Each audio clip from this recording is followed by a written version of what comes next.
welcome back. In this tutorial, we're going to take a look at some tricks we can use in the piano roll to create a more realistic and live sound. In this first example, I've inserted an instance of Gareth and Personal Orchestra, which is VSTI. Let's go ahead and take a listen to the example, and while it's playing, notice that there is no velocity change going on. All of the notes being played are at the same volume. I have, however, inserted some reverb and compression to liven up the sound.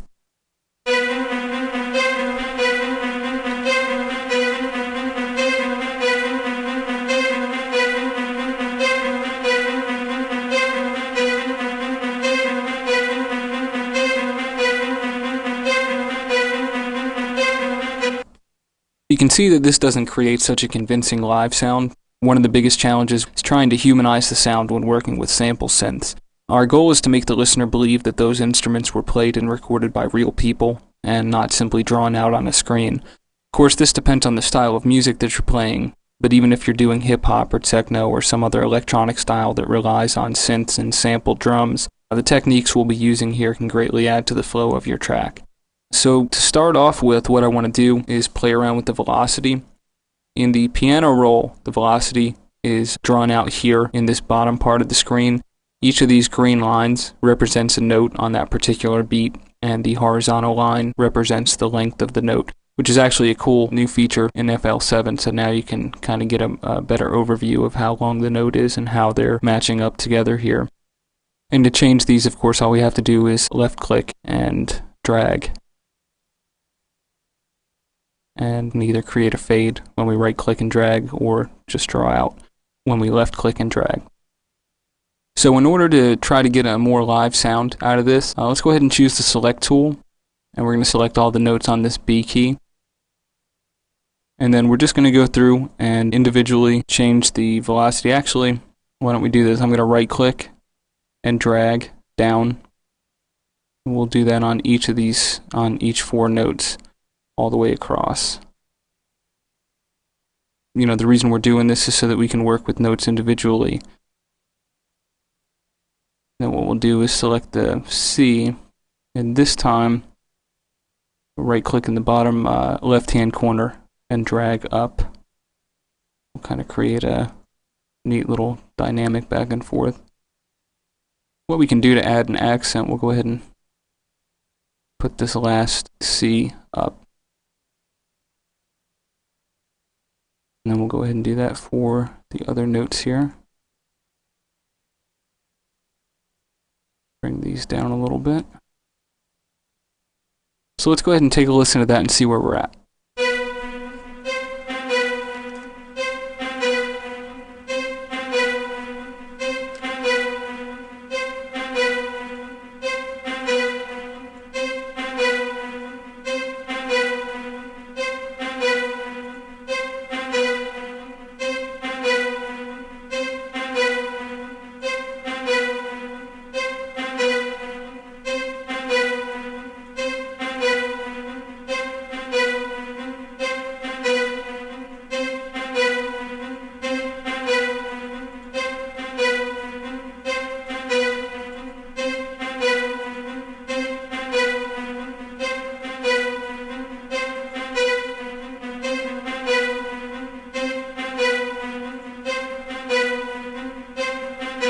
So you can see how playing around with the velocity can create pretty interesting impact. With this, what I want to do is go ahead and add some notes down here on this lower C to give it maybe more of a kind of an accent or something. What we'll do is just draw those straight across. Let's go ahead and take a listen to that.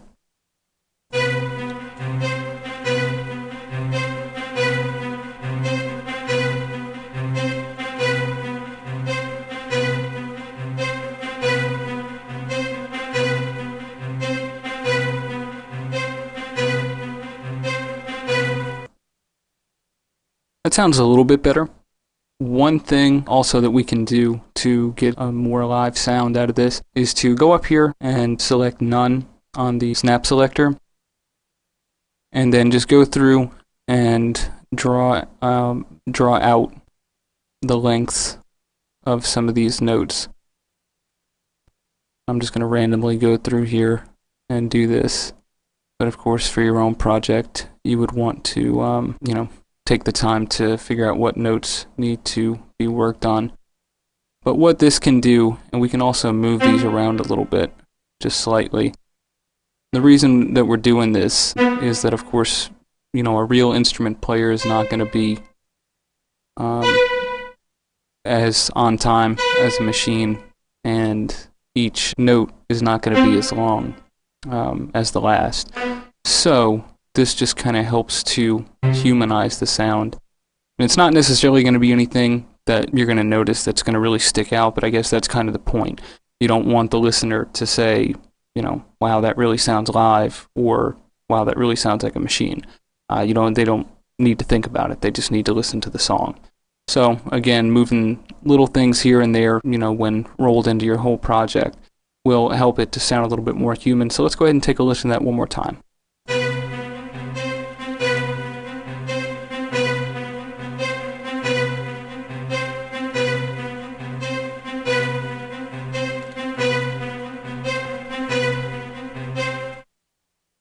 Also, one more thing to keep in mind is down here in this bottom left-hand corner of the lower part of the screen, if you right or left click, you also have the options for panning. Let's see where these notes pan to. We could also make sure to pan the notes where we need to. So in a sense, you see these were panned to the left. We could also go through and pan different notes to different places. With something like this, with this synth in particular, it has a range of different instrument sounds on it going up and down the keyboard. So this would be an example of where, you would want to pan the different notes to different areas. Another example I want to take a look at, and for this I'm going to take the tempo down, is using a sampler in particular, trying to get like a roll kind of sound. And again, this goes with adjusting the velocity. Here I just have a snare sample loaded. You can see the velocity is all the same. But what I've done is, instead of just having it straight across, playing 16th notes and having a mechanical machine gun kind of sound, I've moved some notes down one key.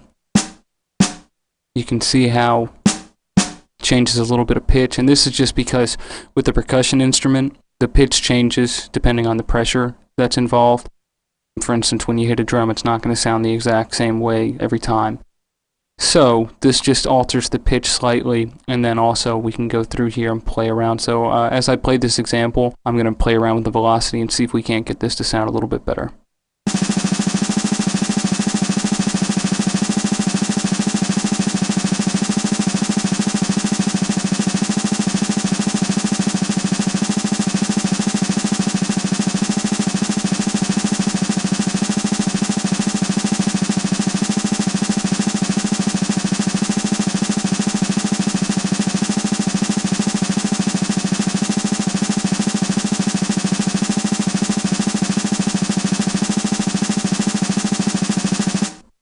Another thing to keep in mind when you're doing this, anytime you're trying to do a roll or doing any kind of drum stuff, keep in mind that most drummers are right-handed, and so when you're trying to emulate a drummer, they're usually going to start a roll on their right hand, and so that's going to be their dominant hand, that's going to be their stronger hand. So when you're adjusting velocity, you might want to go through and do every first and third note, or every first and fifth note if you're trying to do like a double stroke roll. Bring the velocity up on that, because again, with most drummers being right-handed, they're going to start off with their right hand, and that right hand note is usually going to be the louder note.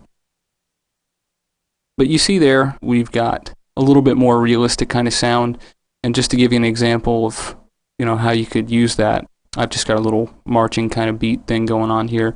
Just take a listen to this.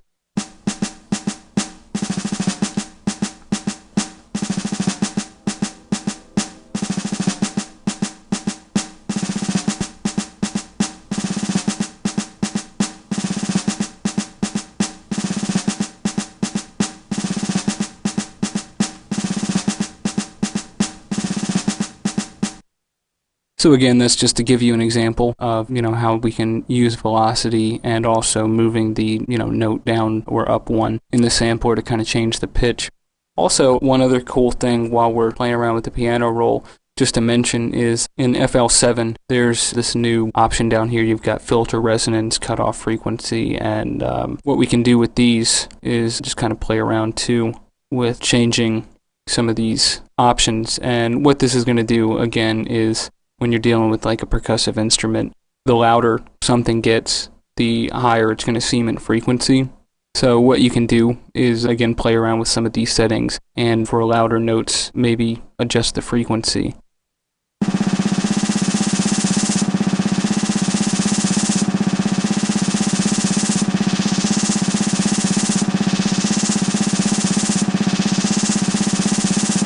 So again, those are just some things that you can play around with. But in the end, it's all going to come down to the style of music that you're doing and to the samples that you're using, stuff like that. But, feel free to play around with it and experiment with different settings. And the nice thing about FL7 and using the select tool here is you do have the option to work with notes individually, so you can go through and affect each note as you need to instead of having to do the whole track or the whole sample.